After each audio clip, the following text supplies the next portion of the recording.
Fellas, I finally have it. After weeks of grind, I finally earned my first tier 5, the pinnacle of loot inside of Destiny. It's not easy reaching 400 powers. Some players like Les bang their head up against the wall and brute force their way up. But for myself, I took the optimized route to ensure the best results in the shortest amount of time. And that's exactly why we are partnered with Geology. You see, Geology ensures the best results for your skin in the shortest amount of time. That's because Geology is the industry-leading skincare brand. From the proven ingredients that are trusted by real dermatologists. With over 42 awards and 10,000 5-star reviews, the results speak for themselves. I've been using Geology for years now, and from the moment their face wash graced my face, I knew that this honey-glazed, delicate concoction was meant for me. And getting started is easy. Just taking a 60-second quiz, and Geology will tailor a skincare routine that's specific for you. Right now, Geology is offering 100% off your first skincare trial set, with an additional 50% off on any add-ons, plus a free gift of your choice. That's over $50 worth of products, absolutely free. All you pay is the shipping. So if you want to try out Geology today, down below is a link and a code to get you on track to making your skin better than ever. Solstice 2025 is here. And guys, I gotta say, loot-wise, this may be the best Destiny event so far. Going into this, I was pretty let down. Bonfire Bash was gonna be gone. Bungie said last week in the 12 we were only gonna get up to tier 4 loot, but all of a sudden, tier 5s were raining today. Even for folks that were under level 400, they too were getting tier 5s. And if you're in the process of trying to level up, Solstice is also a fantastic means for getting a full set of armor plus a number of weapons that are also leveled. Yes, I would love to see Bonfire Bash here, but in terms of weapons, loot, armor, the armor set, and just the sheer quantity of how much is dropping, this is one of the best events to be farming. So let's get into just how to start doing that. Now, upon loading into the game, you're going to be greeted by the Solstice event banner, which has 2 of the new weapons on the left. You'll see the universal armor set in the middle, which can be purchased for silver or bright dust. And then on the right, we have the new armor set that you can earn from playing. Now, first up, to get started, you'll want to go visit Eve Levante in the tower and pick up the Celebrating Solstice quest, which will walk you through the basics of how this event works. The first step of the quest will task you to complete a solo fire team or pinnacle ops activity in the portal with at least 1 Solstice modifier active, or you can complete a match in the Solstice Scorch Crucible Ops playlist, which is just essentially Team Scorch. Now in the portal, you're going to see that all activities have these new Solstice modifiers, which are also pre-selected by default, but you do have the option to go in and fully customize which ones you want active. Now you can have up to a max of 2 Solstice modifiers equipped, which interestingly enough actually increases your challenge multiplier, which is pretty nice. This may be the thing that actually pushes you over the edge in that B+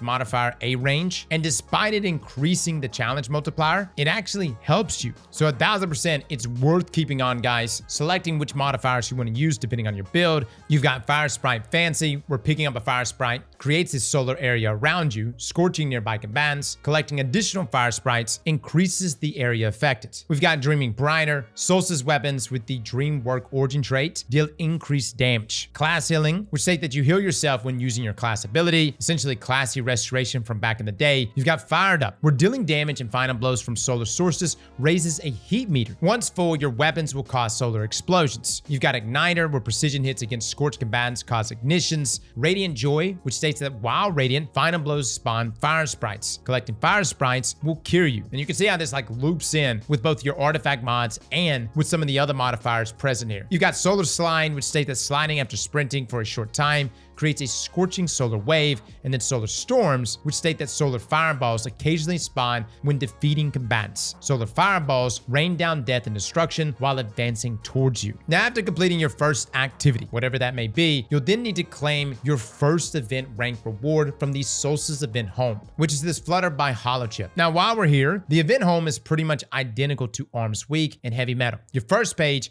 has your event overview as well as your daily and weekly challenges, which award event tokens. There's also an event pass on this page, which is 30 ranks instead of the usual 15, since Solstice will last for 2 weeks. Now, this reward track has the typical rewards you come to expect, like Ingrams, reroll chips, cosmetics, It also has 3 curated tier 3 holofoil weapons, which yes are +3s, so they can literally help you level. Now the reroll chip that we just mentioned is an event currency, which you can use to reroll daily challenges in order to get more event XP and event tokens. Don't worry, XP for this event seems to be working properly, unlike the beginning of Arms Week last week. So you can earn XP both from playing portal activities and completing challenges. Now, if you really want to, you can purchase ranks for 100 silver, although I wouldn't recommend it. Getting the ranks is really easy. Literally, just play the game. Now, the next page of the event home has your activities, which is pretty much just the Solstice Scorch PvP mode, and a shortcut to the tower to visit Eva. Next, we have the reward shop, where you can purchase more reward chips, although they do cost silver. Now, there's also Ascended Shards and Alloys, exotic ciphers, Solstice Weapons and Armor Engrams, enhancement prisms, cores, glimmer, and then the reward you'll probably want to spend your tokens on, the weapons. Now, these can go up to tier 4, and you can only purchase a max of 3 per weapon. You've got your Fortunate Star the bow, Yeartide Apex the SMG, and the Festival Flight Aerial Denial Grenade Launcher. Now, the second to the last page of the event home is going to be your Triumph page, showing you all the triumphs for the Flamekeeper title, as well as the seal. And then finally, at the very bottom of the event home, this is your Solstice Forge. We're going to be coming back to this, as this forge is going to be very important for getting your armor set. Now, after claiming your first reward from the event track, you'll now be asked to acquire additional Solstice Alloy by completing activities throughout the system. Harder activities like dungeons or raids award more alloy. Now, this is the main currency of the event, which you're going to need to forge the Solstice Armor. Now, from the activities that we ran, Solo Ops was dropping 25, Fireteam Ops was dropping 32, Pinnacle Ops was dropping 51, and the Crucible Scorch mode dropped 15, which is really not a whole lot considering the amount of time invested. Those rift matches can go a long time. Now, if you do a dungeon, each encounter from a dungeon drops 28, which is probably similar to the raid, but I haven't ran the raid. Now, no matter which activity you choose to farm, just make sure that when you hover over the activity, it shows you a bonus reward for Distorted Solstice Engram. This is what will guarantee you a Solstice weapon or armor once unlocked on every single completion. Now, again, you can farm what you want within the portal, but personally for day 1, we were running Caldera. I know, every one of us has been running Caldera now for the past 3 weeks. But the reason why is because this is a very straightforward solo ops activity. You can get it done within 3 to 4 minutes. It also has a Distorted Solstice Engram as a feature drop for this activity. So not only are you going to be completing this very fast, you're going to be getting 25 Solstice Alloys per run, which means just 4 runs for a single piece of armor. And on top of that, you're also going to be getting weapon drops. And even better, like I mentioned in the beginning of this video, as of now, you can get tier 5 drops if your power level and guardian ranks are high enough, and if you're scoring within that A tier rating. Now, just like we talked about in our guide last week, guys, you don't have to be at A tier every single time. You can be at B+1/2, and then it would round up. As long as you do the bonus objective and complete the solo ops mission within time, that will round it up to that A tier rating. Feel free to always check out the score at the end of your run though. Make sure it matches up with what the score is required for A tier, and make adjustment to your modifiers if necessary. Now, it seems like folks that are level 400 plus are able to get tier 5s very consistently. And when I say consistently, I'm talking every single time. Every single time I did an A tier run, I would get a tier 5 drop. The only time I didn't get a tier 5 is when I would mess up my modifiers and would fall underneath that scoring threshold. That is something that I noticed to be pretty consistent across the board. Now, players that are at 300 power are also saying that they are getting the occasional tier 5 drop. We had a number of folks come by stream who said they were lower light, like around 320 or 325, and they were low guardian rank, yet they were still getting occasional tier 5s. Now, keep in mind, guys, you don't just have to do solo ops. There are other missions on Fireteam Ops and Pinnacles that I'm assuming is going to rotate daily, which will move these Solstice drops around the board. And I'm actually hoping, since we got Encore back, that we will get these Solstice drops moved to Encore, because it would be nice just kind of mix things up. Granted, would I have loved Bonfire Bash here? Absolutely. Bonfire Bash with modifiers would have cooked so hard for this event. Now, before moving any further on this guide, if you're in a situation where you don't know what to do to level up, we do have an entire guide on leveling. The things that we have learned over the past few weeks that will save you a ton of time. We'll have a link to that down below. Now, once you have collected 100 Solstice Alloy from completing activities, you can now forge a piece of Solstice Armor at the Solstice Forge. You can access this within the event home, or you can even visit Eva herself in the tower. Now, the first piece of armor you forge per slot will cost 100 Solstice Alloy, and they seem to always drop as a powerful drop, which is why I was saying this is such a good source for leveling. You can literally give yourself powerful drops and a full armor set in any slot of your choice. Now, these also drop at tier 4 when you're making them, with tier 5 versions dropping in the wild. Now, this is also character based, meaning you can do this on all 3 characters. Say you run it all on your Titan, you get all the armor pieces and the weapons, then you can move on to your Hunter and your Warlocks afterwards, each giving you escalating leveled pieces. Now, one thing I do want to recommend on this though, guys, is when you get a piece of armor that raises your level, fill those other slots up with just normal gear drops. This is why I love Power Bar so much. It gives me a visual representation of which armor pieces I need to get leveled up. What I would actually do is actually pick up 1 piece of armor, continue running solo ops, and then as my other pieces come in and picks up the rest of my level, then I would go pick up my 2nd piece of armor and just essentially just keep hopscotching my way up, getting the most out of each set of these levels. Now, one thing to keep in mind is that once you do forge a piece of armor, that is then added to your loot pool. And that is how you're able to get these armor drops after doing these activities with that Solstice Ingram as a bonus drop. So if you're in a situation where you're like, Cross, I don't care about the armor, I just want the weapons, then you probably don't want to do these armor forges until after you get the weapons that you want. It's not that big of a deal, as I personally think that the armor is very much worth having. But again, if you do want to just focus on the weapons, don't add it to your loot pool just yet. Now, as far as what's present here on these armor pieces, the 2-piece set reads that receiving healing temporarily grants your solo weapons increased flinch resistance, handling, and reload speed. Pretty nice, but the 4-piece is really good. Cauterize. This reads that rapid solar final blows heals you. Now, so far, it seems to be around 35 HP, which is not a tremendous amount, but if you're rocking like an incandescent heal clip weapon already, that's just gonna double stack with the healing from Cauterize right here. And keep in mind, this is healing from any rapid solar final blows. It's not just rapid solar final blows from weapons. So if you got a solar-based build, whatever that may be, that will be able to take advantage of Cauterize. Now, after forging your first piece of armor, the next step of the quest will be to claim your first triumph from the title tab of the Solstice event home, which then after that, you can return to Eva to claim a Solstice Ingram from her, which also drops as a powerful reward. Now, at this point, you can now acquire another quest from Eva, which is a glowing Solstice, which basically just tasks you of repeating the process of acquiring Solstice Alloy, and then forging armor pieces until all 5 have been acquired. After that, the rest of the quest will task you with collecting more Solstice Alloys to then imbue your armor with the incandescence of the Solstice Forge, which gives that armor its glow. Then at the very end, you also get the Solstice Memento. Now, after finishing the quest, the rest of the event is pretty much, at least for me, just going to be farming things like solo ops or whatever feature activities has that Solstice Ingram. I'm going to be going for tier 5 weapons pretty much all week, as well as tier 5 armor. If you're in a situation where you're like, I need a good set of tier 5 armor purely for the stats, then this is the farm. I don't think Bungie's going to patch this, guys. They've even acknowledged it on their Twitter account, and it seems like the drop rates, at least from my understanding, is intentional. Now, I want to talk about the most coveted loot in this entire event. Without a doubt, tier 5 is what everyone is going to be going for. We want the tier 5 drops. They got the 5 diamonds. They got that blue look, but there's actually a variant of this that's even better. It's not really tied to the tiers. It's the holofoil versions of these weapons. Aesthetically, this is some of the sexiest artwork Bungie's ever done. Quite literally a wave. Now, you can get the holofoil version even on the tier 3 version of this, but the most coveted drop will be a tier 5 holofoil version, which after playing a day for 6 hours, I got 1. Now, we had some people come by and say they've got multiple, so maybe it's just my RNG, but it's rare, guys. I do not see many holofoil tier 5 drops. That, in my opinion, is the sexiest thing here, though. If I can lock down Godros that are also simultaneously holofoils and tier 5s,